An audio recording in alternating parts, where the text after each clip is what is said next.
Saya memutuskan keluar dari Islam bukan karena saya tidak mengerti Quran, bukan karena saya tidak mengerti agama. Justru ketika saya mendalami Quran ini, mengerti isi Quran ini, saya menyatakan Quran ini hanya untuk manusia yang tidak waras. Karena tidak ada satupun di muka bumi ini yang sanggup melaksanakan Quran kecuali orang yang tidak waras. Karena di dalam Quran ini ada perintah-perintah, 149 perintah dari Allah untuk menghabisi orang-orang yang tidak sesuai dengan agama Islam. A'udzu billahi minasy syaithanir rajim.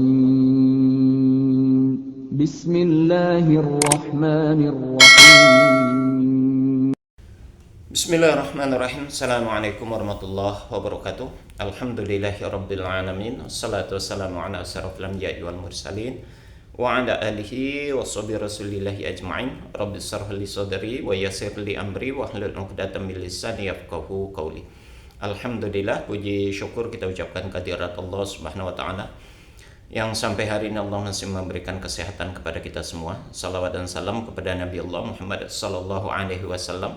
Allahumma salli ala Muhammad wa ala ali Muhammad. Uswatun hasanah buat kita semua, contoh suri tauladan hidup untuk seluruh umat manusia. Saudara sekalian, pada kesempatan kali ini kita akan mencoba memberikan tanggapan, reaksi terhadap statement, pernyataan, kesaksian dari seorang murtadin yang baru saja kita saksikan di awal video ini. Seorang wanita yang mengaku dirinya murtad dari Islam. Dan dalam pengakuannya, ini pengakuannya wallahu alam apakah benar dia ini seorang murtadin atau tidak. Yang jelas tadi pengakuannya dia katanya mendalami Al-Quran, ya. Dan setelah mendalami Al-Quran, dia menyatakan hanya orang-orang yang tidak waras saja, ya, yang bisa menerima Al-Quran itu, ya, mengakui sebagai kitab sucinya. Kemudian lagi dia menyatakan bahwa ada kurang lebih 149 ayat-ayat di dalam Al-Quran itu yang perintah untuk memerangi, begitu, memerangi atau menghabisi lah bahasa lainnya itu orang-orang yang tidak sepaham, yang tidak sesuai dengan atau tidak menerima dengan ajaran Islam. Nah, itu kesimpulan yang dia sampaikan, hujatan yang dia sampaikan atau fitnah yang dia sampaikan, ya. Dari sekian banyak jumlah ayat yang disampaikan, menurut murtadin ini 149, tapi dia tidak memberikan satu contoh ayat pun. Ya, satu contoh ayat pun tidak disebutkan bagian mana ayat dari Al-Quran itu yang menjelaskan ataupun yang yang menunjukkan perintah tentang adanya untuk menghabisi ataupun memerangi orang-orang yang tidak sepaham dengan Islam. Nah, itu tidak satu pun dia sebut, ya. Maka dalam hal ini saya sanksi, makanya saya katakan itu fitnah, ya. Karena memang setelah berkali-kali dalam hal ini umat Islam membaca Al-Quran, termasuk saya dalam hal ini, tidak pernah menjumpai apa ataupun ayat-ayat yang dimaksud seperti yang disampaikan oleh para murtadin itu. Berbalik belakang dengan ini, Bible ini, Biblos ini, ya. Kalau di sini, ya, banyak, sangat banyak ayat-ayat perintah-perintah yang dianjurkan, diajarkan untuk menghabisi, untuk membunuh, ya, pada kelompok-kelompok atau manusia tertentu. Ini banyak di sini, ya. Nanti kita sebutkan satu persatu, ya. Sehingga pada tahun 2023 kemarin, ya, kalau saudara mengikuti perkembangan informasi berkaitan tentang perkembangan agama kekristenan di luar sana, sampai keluar itu berita di Sindo News tahun 2023 ada pelarangan Bible ini, saudara, ya, Biblos ini dilarang untuk masuk ke sekolah, ya, ke sekolah-sekolah, diharamkan bahkan ini beredar di sekolah-sekolah. Ini salah satu contoh pernyataannya. Dianggap vulgar dan berisi kekerasan. Sekolah di Amerika Serikat mengharamkan Alkitab ini beredar di sana. Nah, itu. Kemudian di berita lainnya, nah ini silakan lihat. Alkitab masuk daftar buku paling dilarang di Amerika.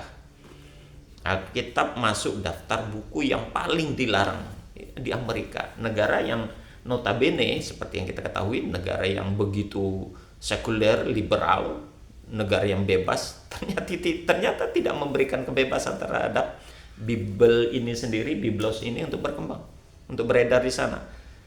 Kalau ditanya kenapa, jelas. Nah, ini kita buktikan faktanya, benarkah apa yang disampaikan oleh Sindo News itu beritanya dipandang vulgar dan memenuhi kekerasan sehingga dilarang bahkan diharamkan untuk beredar di sekolah. Saya kasih beberapa ayat yang menjelaskan, hanya beberapa saja, untuk membuktikan pernyataan berita tersebut. Pertama, dalam Matius pasal 10 ayat 34. Jangan kamu menyangka bahwa aku datang untuk membawa damai di atas bumi. Aku datang bukan untuk membawa damai, melainkan pedang, isyarat atau sinyal untuk peperangan. Itu yang pertama. Yang kedua, Yosua ayat pasal 6 ayat 21. Mereka menumpas dengan mata pedang segala sesuatu di dalam kota itu, baik laki-laki maupun perempuan, baik tua maupun muda, sampai kepada lembu, domba, dan keledai. Ingat, begitu sadis ajaran ataupun perintah untuk membunuh. Tidak saja kepada manusia, tidak pada laki-laki saja, bahkan perempuan, binatang pun di situ jadi sasaran. 1 Samuel 15 pasal 15 ayat 3. Jadi pergilah sekarang, kalahkanlah orang Amalek, tumpaslah segala yang ada padanya, dan janganlah ada belas kasihan kepadanya. Bunuhlah semuanya, laki-laki maupun perempuan, kanak-kanak maupun anak-anak yang menyusui, lembu maupun domba, unta maupun keledai. Saudara, kalau di Islam itu, dalam konteks peperangan itu pun masih ada adabnya, masih ada batasannya.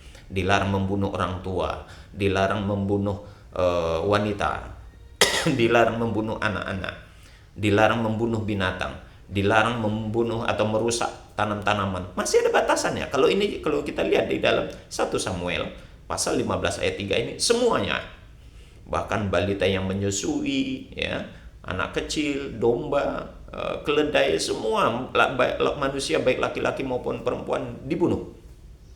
Kemudian Ulangan pasal 13 ayat 15. Maka bunuhlah dengan mata pedang penduduk kota itu, dan tumpaslah dengan mata pedang kota itu, serta segala isi dan hewannya. Bayangkan, disapu bersih itu. Diperintahkan untuk membunuh seluruh yang ada di sana. Kemudian Ulangan pasal 20 ayat 13. Dan setelah Tuhan Allahmu menyerahkan ke dalam tanganmu, maka haruslah engkau membunuh seluruh penduduknya yang laki-laki dengan mata pedang. Tengok, disuruh membunuh seluruhnya yang laki-laki. Kemudian Ulangan pasal 20 ayat 16. Tetapi dari kota-kota bangsa-bangsa itu yang diberi Tuhan Allahmu kepadamu menjadi milik pusakamu, janganlah kau biarkan hidup apapun yang bernafas. Bayangkan, suruh membunuh apapun yang bernafas tanpa terkecuali. Begitu sadisnya. Ya. Kalau mau ditanya tentang ayat-ayat yang vulgar, karena memang di Amerika itu mengharamkan Alkitab masuk ke dalam sekolah, alasannya salah satunya di samping kekerasan adalah vulgar. Apakah benar demikian adanya? Nah, berkaitan dengan ayat-ayat vulgar ini, saudara, saya hanya menayangkan saja, saudara. Saudara bisa lihat di monitor ini. Silakan baca, karena saya sendiri tidak enak hati untuk membacanya. Jangankan saya, pendetanya sendiri itu ketika membaca ini di dalam tidak berani membaca ini. Ya, para pendeta sendiri tidak berani membaca ini, makanya ayat-ayat ini tidak pernah dikhutbahkan dan tidak pernah disampaikan di dalam gereja. Seperti apa ayat-ayatnya? Yuk kita saksikan ini yang berikut.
Nah, saudara telah baca sendiri, telah lihat sendiri seperti apa, kenapa dan mengapa, ya, apa alasannya Amerika memberikan pernyataan di tahun 2023 bahwasanya ini Biblos atau Bible ini dilarang, bahkan diharamkan untuk masuk ke sekolah-sekolah, karena berdasarkan berita tadi begitu vulgar dan mengandung banyak ajaran-ajaran kekerasan, ya. Dan itu faktanya begitu, bukan fitnah, ya, bukan tidak beralasan itu berita itu menyampaikan demikian. Sementara murtadin tadi dengan mudahnya, dengan lantangnya dia memfitnah, dia tidak menunjukkan satupun bukti dari 149 ayat yang menurut dia ayat yang harus yang tidak bisa dilaksanakan karena mengandung ajaran kebencian, ajaran untuk memerangi orang-orang yang tidak sepaham dengan Islam, ya. Tapi dia tidak menunjukkan satu ayat pun. Sementara di dalam Bible itu bukti faktanya, setengah tadi tentang ayat-ayat kekerasan saya buktikan membacanya, setengahnya lagi tentang ayat-ayat vulgar saya tampilkan, karena tidak enak juga untuk dibaca, tidak pantas juga untuk dibaca. Makanya para pembeta sendiri berat mereka untuk membacanya. Demikian saudara, semoga ini menjadi pelajaran bagi kita dan menjadi iktibar bagi kita, terutama saudara-saudaraku yang beragama Kristen. Ya, kalau mau murtad ya murtad saja, nggak perlu memfitnah-fitnah seperti itu. Silakan, itu murtad itu urusan sendiri-sendiri. Tapi jangan coba-coba memfitnah Al-Quran. Demikian saudara, kita tutup dengan kafaratul majelis. Subhanakallahumma wa bihamdik, asyhadu an la ilaha illa anta, astaghfiruka wa atubu ilaik. Assalamualaikum warahmatullahi wabarakatuh. سبيل الدموع سبيل مريح، تنهدى يا صاحي كي تستريح.